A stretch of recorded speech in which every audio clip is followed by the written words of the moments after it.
आज मेरे सामने अधिवक्ता अनिल मिश्रा जी बैठे हुए हैं। सर, मैं आपसे जानना चाहता हूं कि आगे के भावी कार्यक्रम आपके क्या रहेंगे और आप क्या कहना चाहते हैं।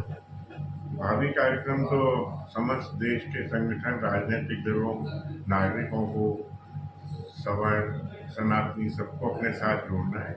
राष्ट्रीय विकल्प मोर्चा इसका एकमात्र विकल्प है।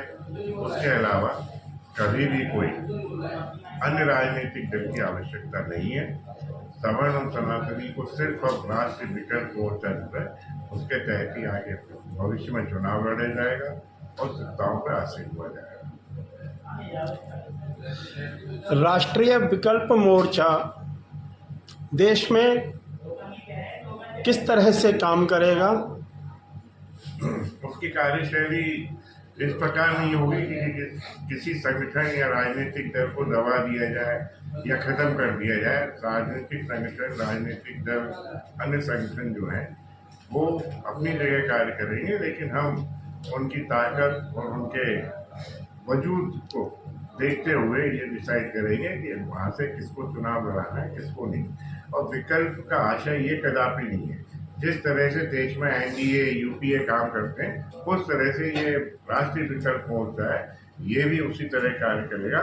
समस्त भारत के राजनीतिक संगठन और दलों को मिला के ये विकल्प मोर्चा तैयार हुआ है और इसमें संगठन और राजनीतिक दल जो हैं देश के, वो लगातार शामिल होते रहे। इस मुहिम जब से आपने चालू की, जो मुहिम के आपके मुख्य सिद्धांत भरे जो पॉइंट थे, क्या उन्हीं पर आजीवन काम रहेगा राष्ट्रीय विकल्प मोर्चे का। हाँ, जिन मुद्दों को लेके यह आंदोलन खड़ा हुआ है वो मुद्दे यथावत रहेंगे जब तक हम अपने मुद्दों को और यह उद्देश्यों को पूर्ण नहीं कर लेते, उनका लक्ष्य प्राप्त नहीं कर लेते, तब तक ये उसी स्थिति में रहेगा। आंदोलन कंटिन्यू रहेगा और उस आंदोलन को देखते हुए ही देश में आज एक राजनीतिक विकल्प की आवश्यकता थी। ये राष्ट्रीय विकल्प मोर्चा स्थापित किया है। सर, और कुछ कहना चाहेंगे।